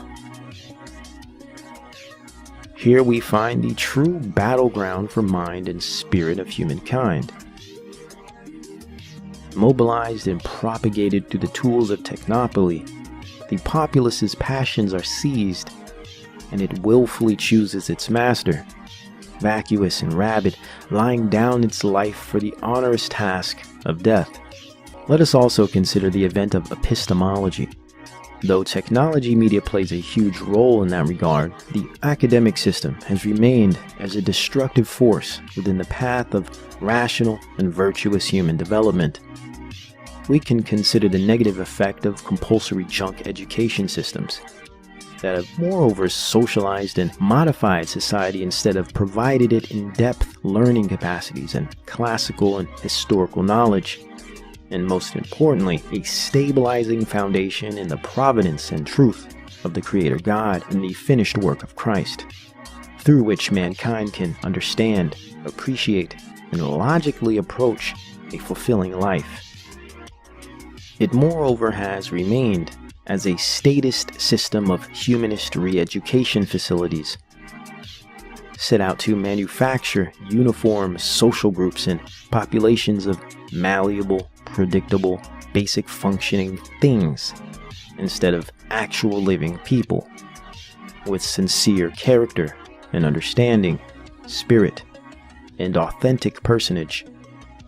Lastly, and I would say of most importance, this idea leads us directly to the concept of personal worldview, philosophical position or value system of the individual. That which comprises the self, the root and starting point of it all. As they say, if you knew better, you would do better. But it seems today we know more than we ever have. The information age has granted us intellectual license to dictate reality as we see it. Yet we still choose to behave in ways that are counterproductive to life and contradictory to what is right, moral, rational, and true. Have we learned to behave this way? Or has it always been part of the fallen nature of man? To put it another way, is family, society, technology, or culture creating a generational pool of narcissistic personalities? Or is the human by its nature, and when given conducive environmental conditions, inherently susceptible to pathological patterns of narcissism? Though a clear relationship between the two is present, the latter appears to be of deepest truth and evidence for our condition today. Hence our day of man being a lover of himself, a lover of pleasure rather than God. Covetous and proud in their affections, here we live in a fallen world amidst its inhabitants of fallen nature that are routinely encouraged to be self-conscious and practice a labored self-scrutiny that destroys any semblance of authenticity, any glimmer of spontaneity. All becomes a trite performance, to compete, to subsist, to exist. We all dance together trying to impress each other, yet despise and ignore one another's presence in fear of losing step of a perceived status or value. A plastic wall divides us all, further blinding our gaze and exaggerating our gait. We move with purpose, with the purpose of moving others, in which does the opposite of bringing them closer, by moving them further away. All of us actors and spectators alike live surrounded by mirrors. Advertising, technology, and entertainment manipulates and handles these mirrors. As cracked and worn as they are, since children they are all that life has seemed to be worth. As they say, you only live once, and since nothing truly matters, you might as well fake it till you make it, while ignoring the fact that what is effectively made is ostensibly fake.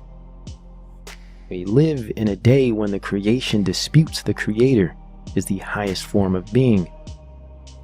Stripped of its tenets, simply being merely becomes creative, and the creation of the false self becomes the highest form of creativity.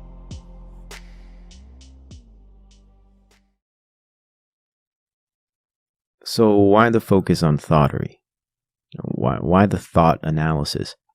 Isn't this whole idea of the thought juvenile and just an expected product of the present generation's youth culture? Well, I would describe this perspective as not only avoidantly dismissive, but ignorant, mainly by ignoring the many signs and symbols that this thought archetype has provided us as a type of window to the current social and spiritual state. I see the thought archetype as something much more than just some silly new trend presented by the kids. There's always been trends. Every generation has their version. But this one's a bit different. And actually, it demonstrates a deep falling away of society that differentiates itself from others in the past, or depopularizing and normalizing of the nature that promotes that falling away. And what differentiates it, I would say mainly we could put on the shoulders of technology.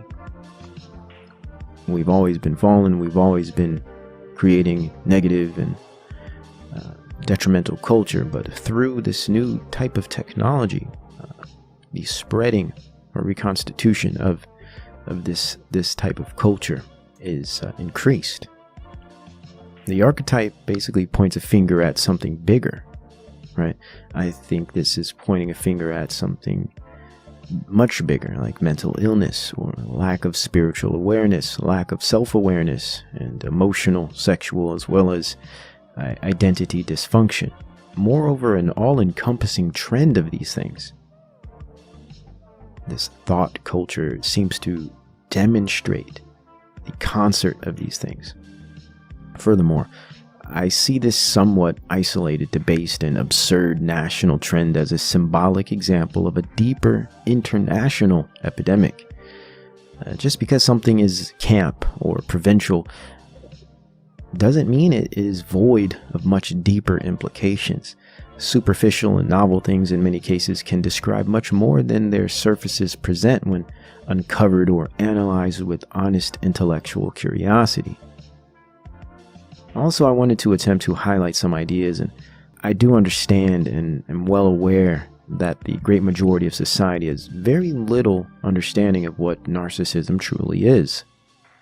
We can even admit within its own field of study, it is perplexing and antagonistic. It's an ongoing mission of understanding, still attempting to put together all of its multifaceted pieces.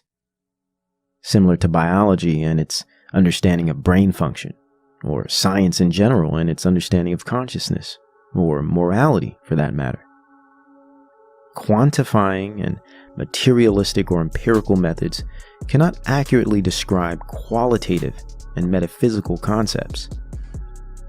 It is important to understand this, mainly because today in our contemporary state, these quantifying methods are all that are utilized and appropriated. Aside from neoliberal anti-science movements, of course. To me, this seems to have a great deal to do with the reason for so much confusion and ignorance in our population. Back to the subject, narcissism is truly an enigma. And I would say, similar to contemporary scientific difficulties with concepts of morality and brain function or consciousness, narcissism is beyond concrete material understanding.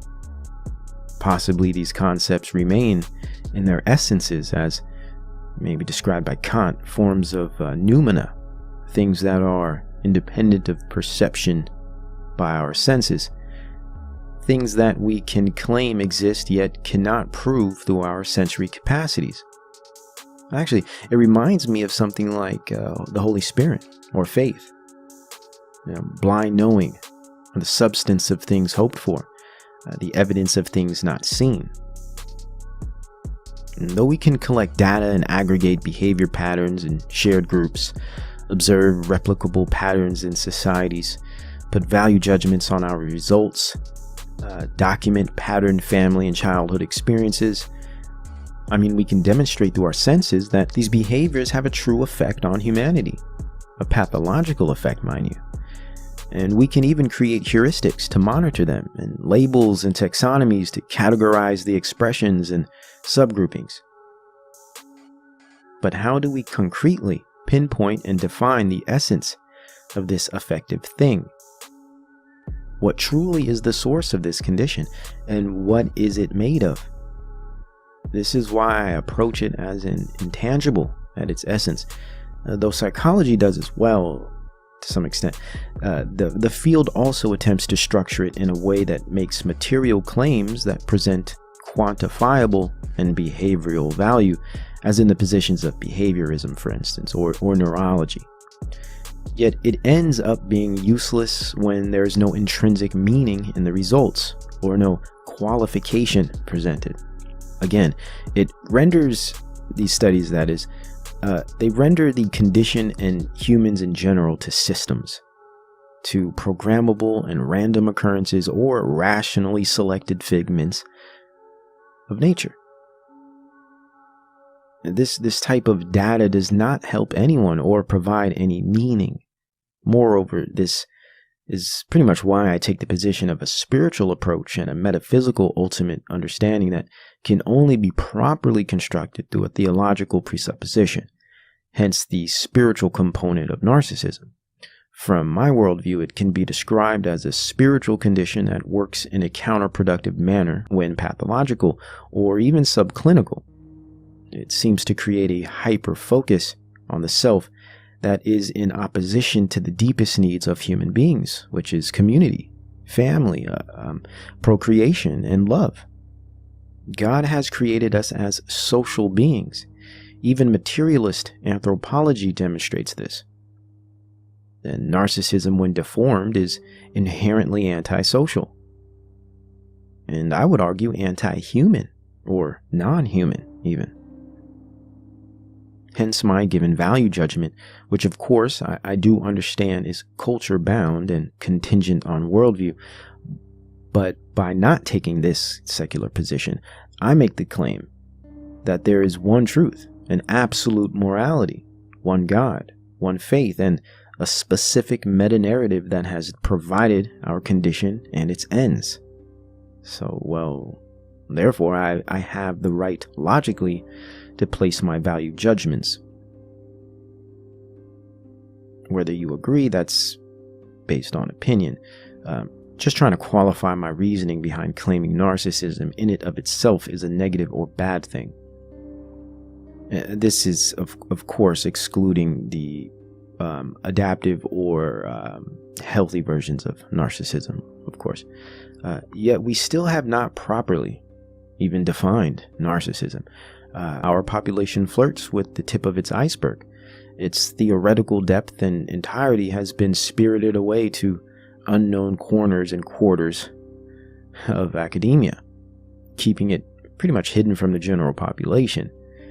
I don't expect society to even consider the academic realm of any real relevance to begin with, but I do believe its relevance is discovered when certain topics or concepts need thorough explanation and demonstration. And many people throw around the word narcissist and have no knowledge of its proper use, or possibly a mere pop psych commercialized concept of it, which for extremely practical uses I guess is okay. I mean, we all are guilty of utilizing complicated terms this way. But when we do it, not only does this misrepresent the true essence or value within the term, but it also confuses the term's user as well as receiver, thereby and ultimately causing a disservice to all participants. It's of great value to know that narcissism is an interpersonal phenomenon. It can only exist as a thing within a given social arrangement. For instance, it is a result and motivator of interactions between people. For instance, a narcissist on an island by himself would have no opportunity to demonstrate his narcissism without a subject to define his narcissism through. It would lose its meaning and therefore fail to exist. Narcissism can only be observed, defined, or analyzed when two or more people are involved, similar to the concept of white and black racial identity. White identity cannot exist in and of itself without its counterpart to give it definition through its difference, which is blackness. Blackness as well cannot exist in and of itself without whiteness to provide it a counterpart to compare itself to. The result or experiences of the comparison and value judgments produced thereafter form the racial identity. They are inherently reactionary and codependent, which defines succinctly the nature of narcissism. Blackness and whiteness is but a silver coin. Both identities' formations are contingent on the influence and presence of the other. What makes me black is what makes you white, and vice versa. If an island had all white people on it, and they never knew or came in contact with so-called black people, they would not have a so-called white identity. They would have no comprehension of the concept of being white. It would simply not exist. It would be impossible to exist. Without each other as dependent counterparts, our identities fail to exist. Our identities are mere results of historical interaction with one another. The identity and existence of narcissism works the same way. Narcissism cannot exist without a counterpart to negate, just as white cannot have meaning without black to differentiate itself. Overall, similar to what sociology would term as racism, narcissism alike is interpersonally based. It is a social issue, an interpersonal impediment or influence. It is qualitatively culturally bound and quantitatively socially bound. Basically, its judgment of being a good or bad thing depends on the culture it is taking place in, and its presence is only possible within a human situation that is inherently social. Here we can understand from a socio- and psycho-spiritual perspective why it is of importance as a subject of study. If you want to understand people or human interaction in general, one cannot even begin to develop that understanding without considering the concept of narcissism. I am basically saying that narcissism is not merely a psychological subject. It is sociological inherently, yet at its base, it is a problem of theological proportions, a disconnect from God, the Holy Spirit, or noumena, results in a schism, a sensory fixation that turns inward and enslaves one's understanding and actions. In result, you get a person without meaning and stability, one that's codependent not merely on others but the manipulation of them, all in a fearful response to an unknown that has been discarded and exchanged for a familiar known, exchanging God for self. A familiar known, also known as a malignant self-love, that is actually a disguised self-hate. A self-hate that could have only been created by way of an interaction with an other. An interpersonal trauma that has resulted in a self-inflicting one. An adaptive behavior that becomes pathological and maladaptive. Self-refuting and insatiable. This is my view of narcissism thus far. As a continuum and enigma, it may not be well understood, but its effect is extremely socially and spiritually influential. Yes, narcissism, as it is described in research literature, is a continuum. I like to break down that continuum or spectrum into three parts. Healthy narcissism, adaptive or subclinical narcissism, and pathological with malignancy at its extreme. This continuum is best described by the studies of Paulus and Williams of 2002 and Wallace and Baumeister of 2002. Though most clinical studies for a concrete scientific structure of narcissism has yet to be produced, its analysis and study as a social and psychological condition has generated demonstrably useful understandings of human experience, family dynamics, society or social relations, and the individual. So we can start with healthy narcissism. I personally do not like this term or categorization because I see it as describing what we would call simple confidence, or what I prefer to posit as rational positive self-regard. It's rational to positively regard oneself within reason, This is protective, productive, and ensures preservation.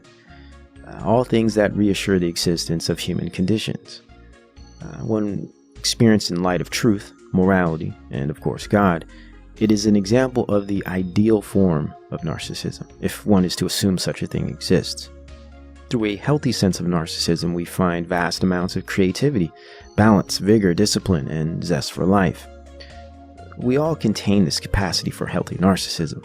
It's human nature, though we all do not express it well, or its capacity has become inverted or exaggerated. And this is when the next level within the spectrum is revealed through adaptive and subclinical narcissism. Yet again, another young artist dies at the hand of pharmakia. Juice WRLD, another typical and factory-like produced image of degeneracy and despair, a perfect example of what postmodern culture provides in an artist: death. Like most artists in this realm, drug abuse, dysfunctional interpersonal relations, depression, and ultimately nihilism is put to drippy melodies of melodic and hypnotizing design, providing nothing more than a message of despair, confusion, and emptiness. A good question could be, why and how has this type of music become so popular? Why are these types of dark and empty messages so accepted? And why is it that all we are seeing in result of this type of music is death and the slow decay of our generations? I will attempt to provide answers to these questions. Let us dig in. Let's first distinguish two categories. One category being that of the entertainment artist, influencer, or celebrity, and the other being that of the general population, or average person, mainly of the millennial and Gen Z groups. I will utilize each of the two categories to paint a picture that demonstrates some reasons why we are seeing and experiencing these socio-cultural dilemmas of today. To start, there are two main concepts that I believe carry much of the weight when it comes to these dilemmas. One being nihilism, but more important and more specific to what we are seeing right now in our culture, is a concept that I would like to share called depersonalization. I believe a great deal of the problems we are seeing today regarding culture have to do with a mass illness and condition of depersonalization. What is depersonalization?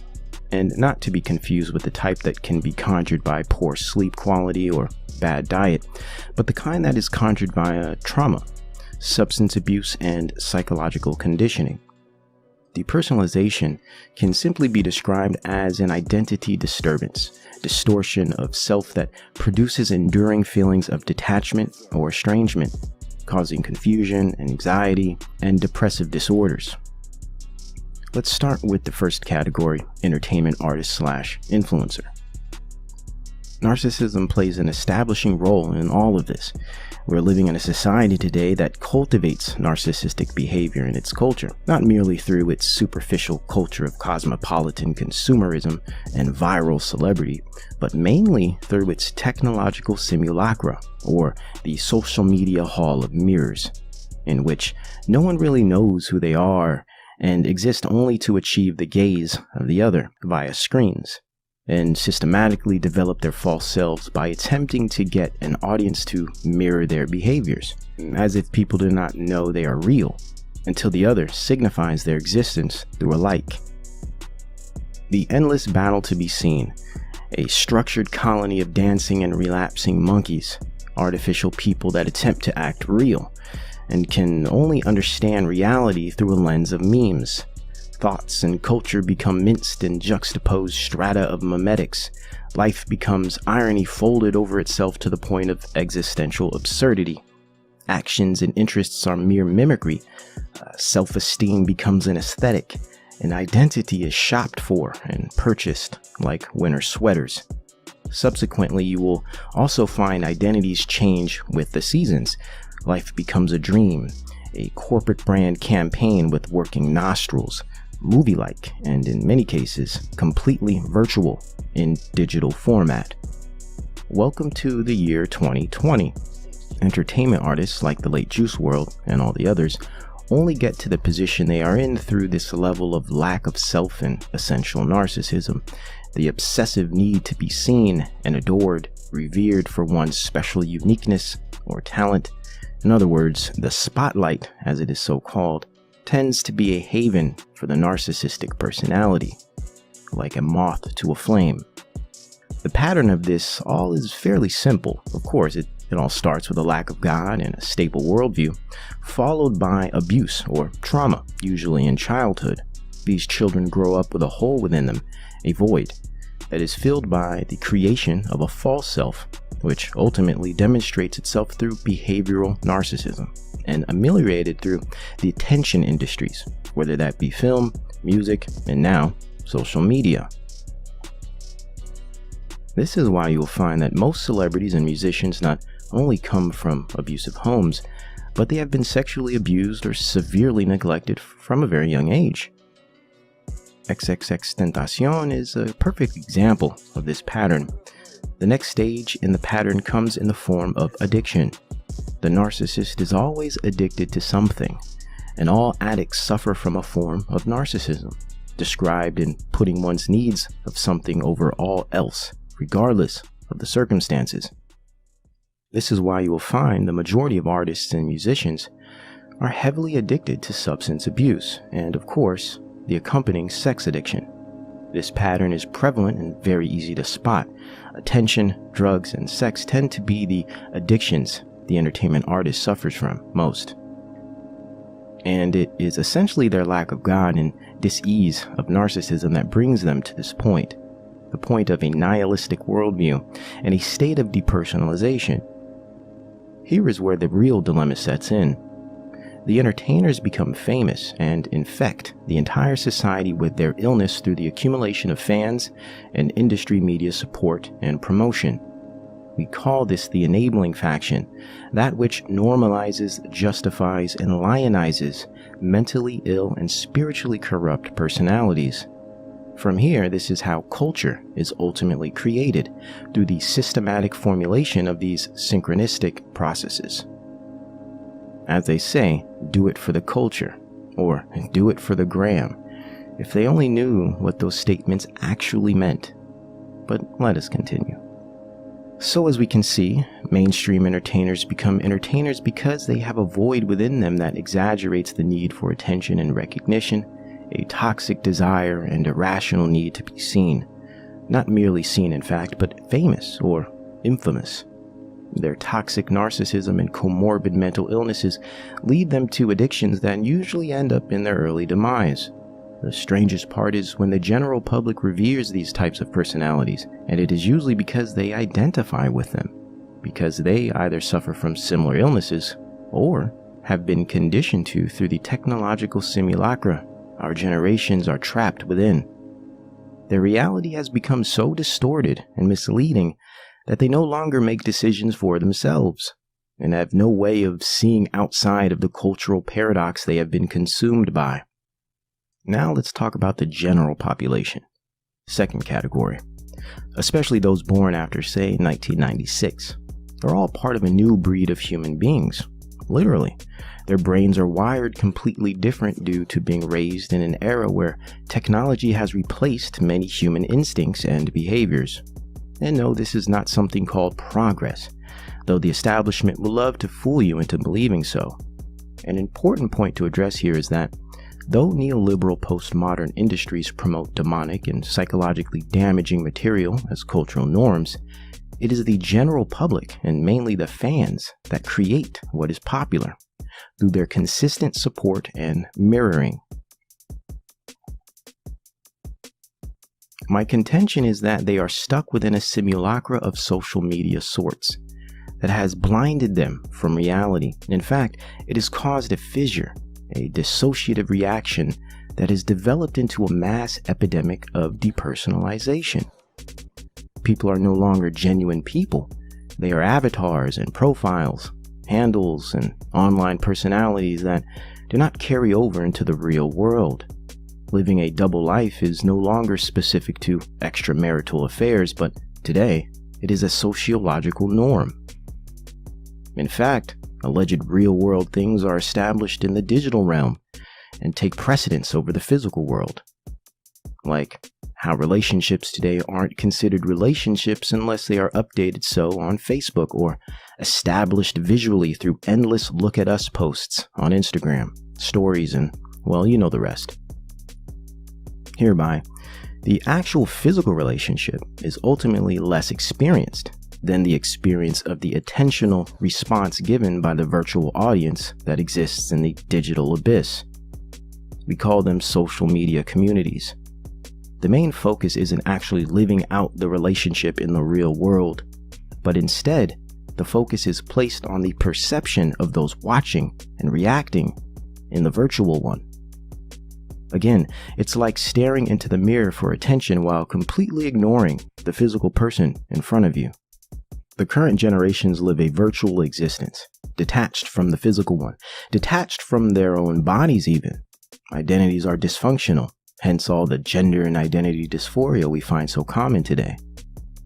False selves appease the non-existent true self through social media engagement at the expense of real-life engagement and communication. All of this develops narcissistic features and mechanizes human behavior in a way that conditions humanity to behave more machine-like and transactional and less authentic than what God has originally designed. Here we see why these sick individuals like Juice WRLD become famous, because the lot of society are clueless followers who cannot differentiate healthy from unhealthy, good from bad, moral from immoral. They simply devour and consume what is fed to them in large portion. As their loins and flesh assume position, the cycle continues in the form of viral culture. Even the word viral, which refers to virus or disease, perfectly explains the nature of this cycle, perfectly describes how and why it moves the way it does. Indeed, society is sick and diseased, hence the viral culture of today. Another important point of this current generation is the fact that they have been raised in a way that has robbed them of healthy interpersonal development. Most teens and 20-somethings today have developed their capacity for communication and interpersonal relation through screens and not authentic human contact. This dynamic has systematically restructured and rewired the human brain and has resulted in the depersonalized nature of society that we are witnessing today. Growing up in this technopolic society of screens and alter egos and multiple selves, this generation has suffered a dissociated and detached socialization. Mind you, this has never been tested prior, checked for safety or possible future results that may be negative.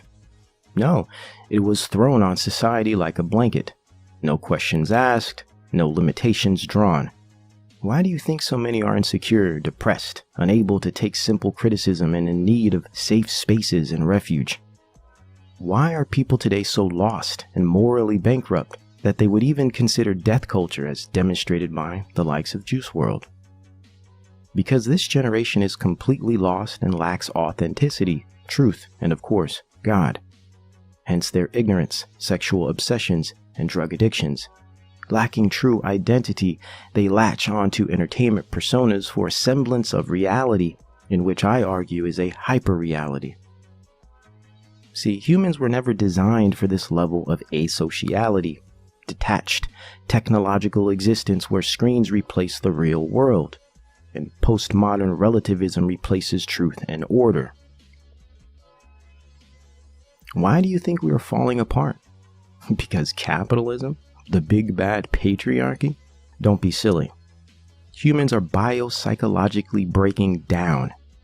The result is mental illness and depersonalization, which leads to addictions, depression, anxiety, psychosis, nihilism, and of course its logical end, suicide. Popularized and worshipped death culture is at hand. Another big problem here is the internet influencers that reciprocate and reproduce the illness.